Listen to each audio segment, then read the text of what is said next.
And now for the best part of the program. That's when, after you've said your remarks, and you can just exhale, and I get to introduce Anne Holton. Anne Holton is a woman who needs no introduction. We may know her as a great juvenile and domestic relations judge. We may know her as the former First Lady of Virginia, the woman who launched the Four Keeps initiative, which made tremendously positive gains for our youth in our foster care system. She was a Secretary of Education for our Commonwealth before her husband decided to make a little career change, and she did quite a tour of our country. Now she's on the State Board of Education, a truly accomplished woman.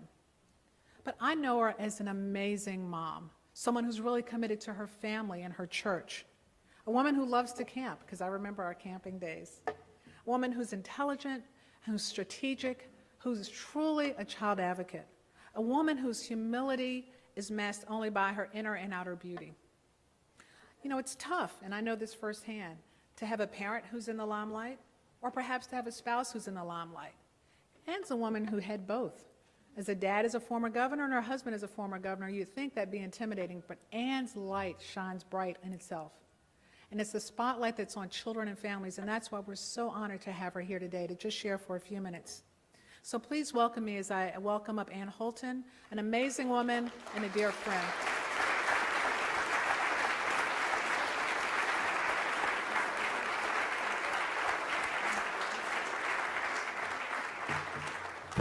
Thank you, Nadine. What a sweetheart. Aren't we lucky to have her in this amazing role?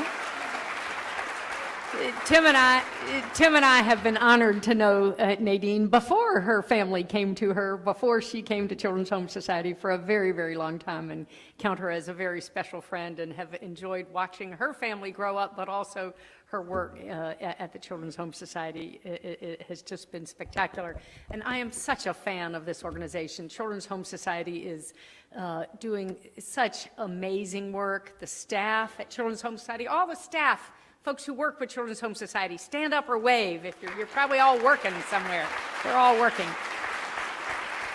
I tell you, I got to know I got to see the benefits of their work when I served as a juvenile and domestic relations court judge, and I can tell all of you here, if you don't know it already, that Children's Home Society's reputation across the state, across the leadership in the child welfare world in Virginia is extraordinary. We know when CHS is involved that a child is getting the very best, the highest integrity service, the most persistent service, the highest quality. And 13,000. I did my homework this afternoon. The number of children that Children's Home Society has served since its creation, the number of families that Children's Home Society has helped children find since its creation in 1900. Isn't that amazing? 13,000 kids. So it's an honor to be here to celebrate with Children's Home Society, an honor to be here to celebrate with all of you. We have some families in our midst. We have some parents who are the real superheroes of this world. I saw my friend Angela Roberts, my colleague from the juvenile court, is here somewhere. Angela, I know, would agree with me that when we served in the juvenile and domestic relations court in Richmond, the true saints of this system. Now, there are a lot of us who make a lot of sacrifice and give in a lot of different ways of ourselves, but the folks who really give and give and give and give is parents who step up to the plate to meet a need and who are willing to take risk and challenge and jump in. And so thank you. And how about a round of applause for all the parents, adoptive parents in the room. And we also have a few folks in the room who are adoptees. And I tell you, for all that the parents have to give and give and give, they tell me, and I know it to be true, that they also get and get and get. The young people that I got to know when I was on the bench, who've been through circumstances we wouldn't wish on our worst enemies, many of them had endured unfathomable challenges often, and yet were resilient, upbeat, trying to figure out how to make a better life for themselves, how to make sure that they were on a pathway to success so that their children, their eventual children would have a better life, are just truly inspiring. And I will tell you that while these kids have had some hard luck experiences, if we can help them have permanent family connections, if we can help them get over the humps of really the challenging ages of teenagerhood and on into young adulthood, they're going to take over the world. I mean, these kids are amazing. Some of them, you know, these kids have been taking care of their younger siblings since they were 4 or 5 or 6. I mean, they are strong, smart, committed, resourceful young people, and to the opportunity to help unleash their spirits and watch them thrive and succeed is part of the honor of all of this for all of us. Well, I'm not going to talk long because we've got some young people to hear from, and really we just mostly want to have fun, but I thought I'd share with you 2 stories about how this work has affected me, people that I've gotten to know. And, you know, I've worked in the world of child welfare, both in my time as a juvenile court judge, because we did in the juvenile courts supervise both the abuse and neglect trials and also the succeeding foster care cases. We regularly reviewed those cases throughout their time in our care, and so we got to know a lot of these families that way. And then when my husband and I embarked during his term in governor on a significant reform of the foster care system, so as to ensure that more and more children have permanent families. And then again, in my hat as an education in the education world, I've had an opportunity to intersect with young people in foster care or coming out of foster care. So I thought I'd share one story from each of those worlds, and then just a little bit of conclusion, and then we'll go on to the next step. From my court days, gosh, I just met so many amazing families and kids, and you know, people would say to me, gosh, your job just must be so depressing. And they were right. You know, juvenile court, we heard trials of crimes against kids, crimes by kids. We heard custody cases where families were falling apart. We heard a lot of really tough stuff. But you know what? While that was true, I think we kept our tissue boxes on our bench more for the amazing, happy things that happened in our court, because they were equally astonishing. And I see some folks that were involved with us that I recognize from my court days even here today. But here's one family I remember that I just will never forget, and you'll see why. I had a case.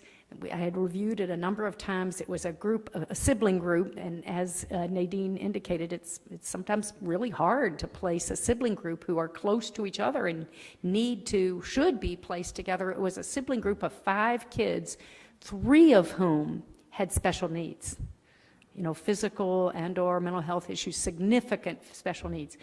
Wow, you know, that's just one of those things where in the olden days we would have all just given up, right?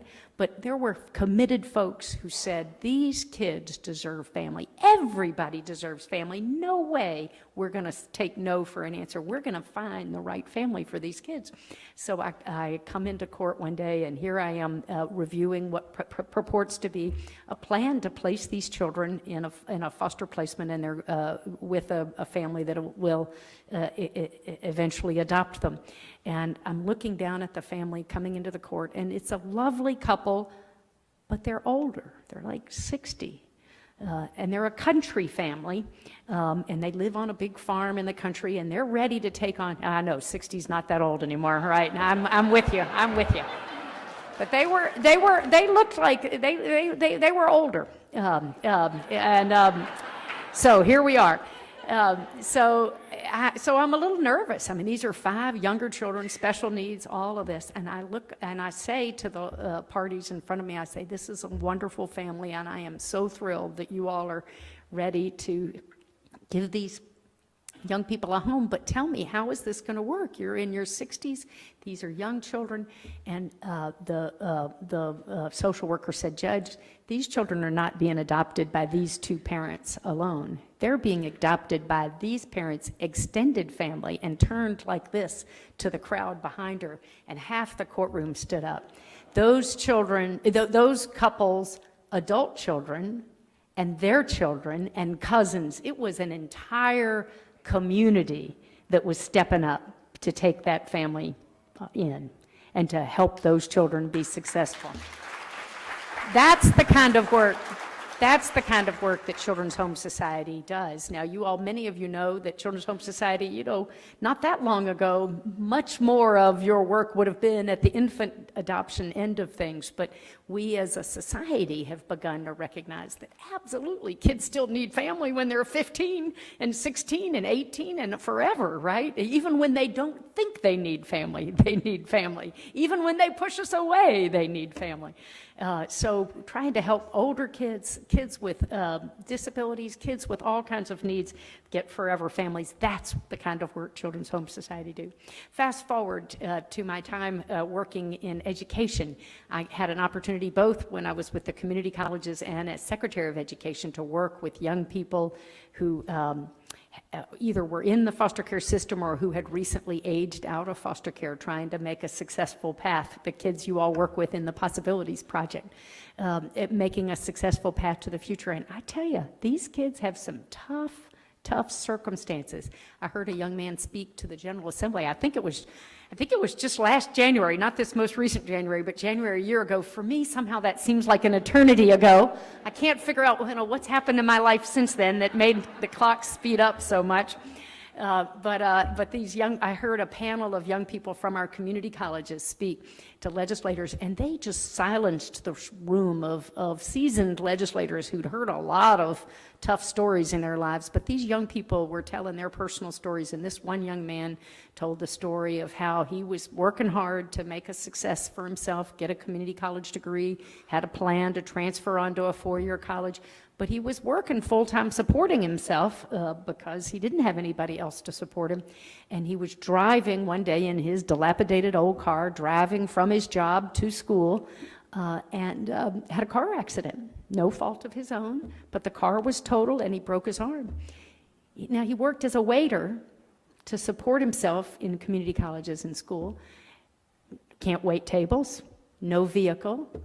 His first reaction was simply to drop out, because how can you make all of that work? Well, the program that I had worked with when I was at the community colleges, Great Expectations, stepped in and wrapped folks around him, and he had some mentors and he had some others, and he was not he was in the plus category, a success statistic against all odds. But you can see how these young people who age out, despite that resilience, despite that strength of character, you can see how easy it would be to give up, to end up a homeless statistic, to end up an incarcerated statistic. Who's going to fall back? I mean, if my kid had a car accident and couldn't work and couldn't get to school, I might not be able to fix everything, but I would turn heaven and earth to do that for them, right? Everybody needs family. Everybody needs stable, permanent adults who care about them, who call them on their birthdays, who help them celebrate big occasions and little occasions, who are there for them when things go wrong.